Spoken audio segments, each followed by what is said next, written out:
Everything we read about how you should die applies most to the Prophet ﷺ. That when a person dies, either they are relieved of this world or the world is relieved from them. When Allah talks about an evil person, مَا بَكَتْ عَلَيْهِمُ السَّمَاءُ وَالْأَرْضِ, that the heavens and the earth did not shed a tear for them. And Ibn Abbas radiallahu ta'ala anhuma, he says that for the righteous person, the heavens cry when they die because the gate of the heavens that their deeds used to ascend from is no longer open. And their place of sajda, the earth cries, the place of sajda, of prostration cries. And you think about the Prophet ﷺ in that regard. A person that everyone longed for when he was alive, and a person that everyone would grieve when he would die, sallallahu alaihi wasallam.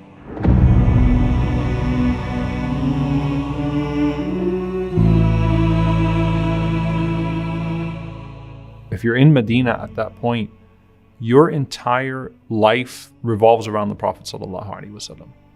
There is not a moment that you're not thinking about what he's doing, and if you can get his attention, and if you can have his companionship. And at this point, it's been that way for over a decade. The day the Prophet ﷺ came to Medina is like giving birth to a child. It brought light to the entire city. It gave new life to everyone.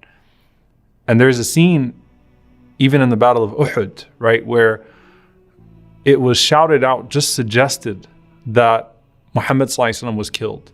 And people put down their swords and put down their armor and just started to cry, not feeling like they had any reason to live anymore. And that's only with being with the Prophet ﷺ for just a couple of years. Think about it now.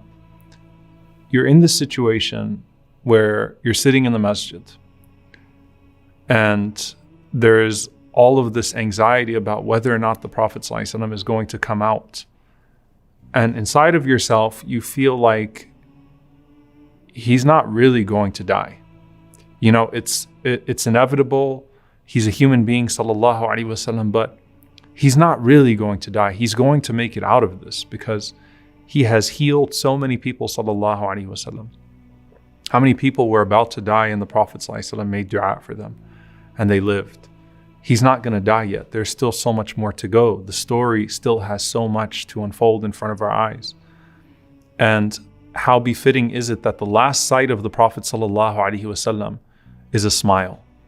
He's in his room, sallallahu alaihi wasallam, and Anas radiallahu ta'ala anhu describes the scene.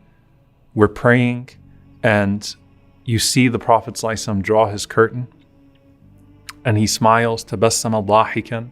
He smiles and he laughs, meaning you could see all of his teeth, sallallahu alaihi wasallam, and his face was like the page of a mushaf, meaning his most beautiful smile was the last smile he gave to this ummah. When he came into Medina, Abdullah ibn Salam embraced Islam because of his smile. And he's leaving Medina and he's leaving this world with a smile, sallallahu alaihi wasallam. And you're in salah and you're looking at him and you're so excited because the way he's smiling, that means he must be recovering. He's going to come back out. And the Prophet ﷺ says, keep on praying, as if to say, keep on going. I fulfilled my mission. I did what I was supposed to do. I conveyed the message. Now you're in prayer. I'm good. I fulfilled my mission. Keep on going, not just keep on praying.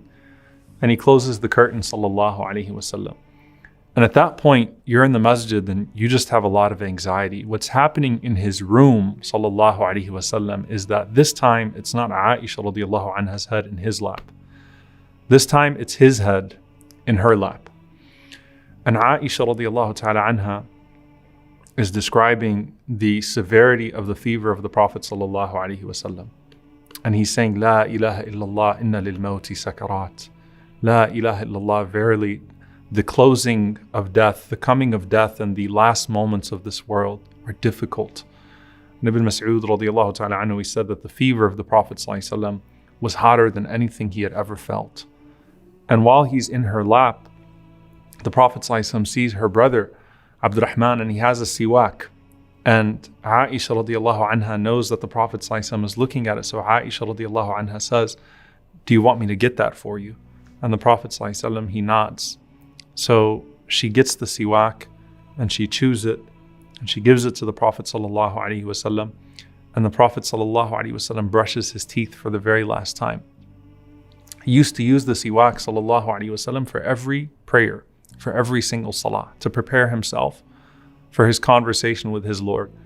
And he uses that siwak ﷺ, and he looks up and his face lights up as Jibreel alayhi salam enters into the room.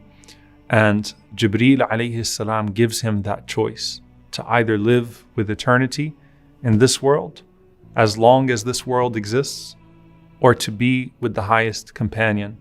And he chooses sallallahu alayhi wasallam ar-rafiq al-a'la. He chooses the highest companion.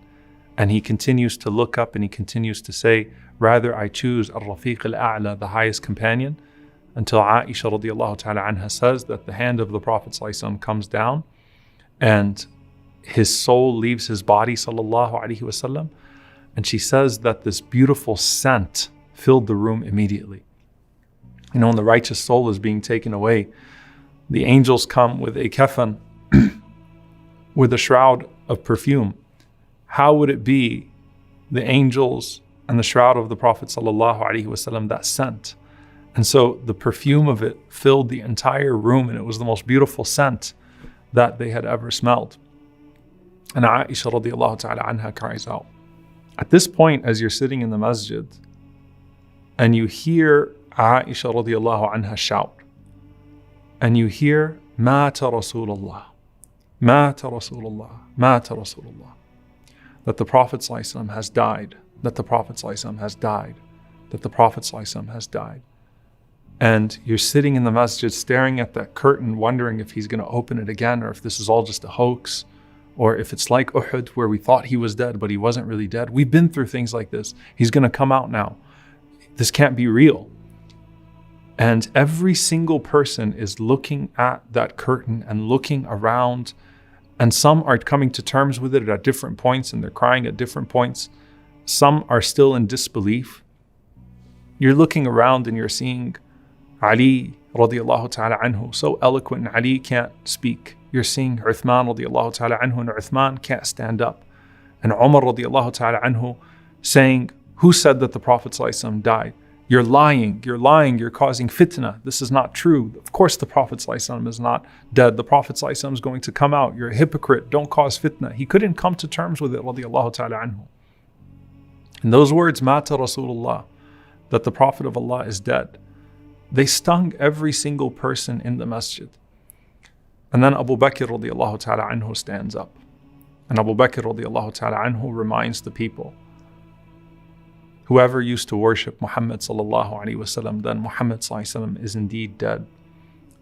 And whoever used to worship Allah, فَإِنَّ اللَّهَ حَيٌّ لَا يَمُوتُ, Allah is alive and Allah is ever living.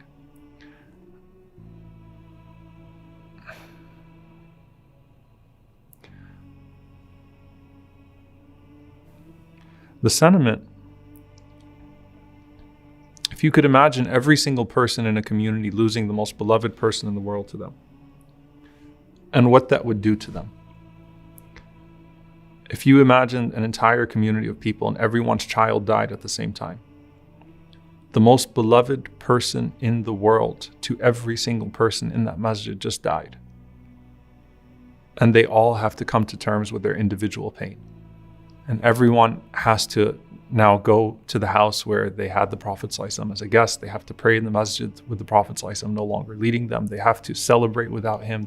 Every single occasion is going to sting. SubhanAllah, that pain of losing a child.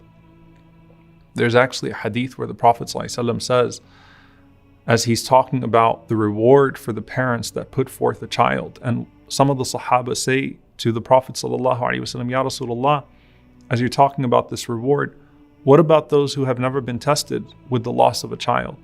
And the Prophet ﷺ said, then they have the reward of my loss, because لَن يُصَابُوا بِمِثْلِي, they won't be tested with anything harder than my death.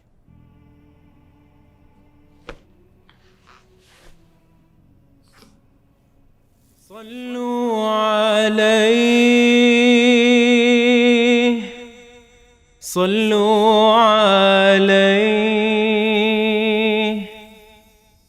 صلى الله عليه وسلم.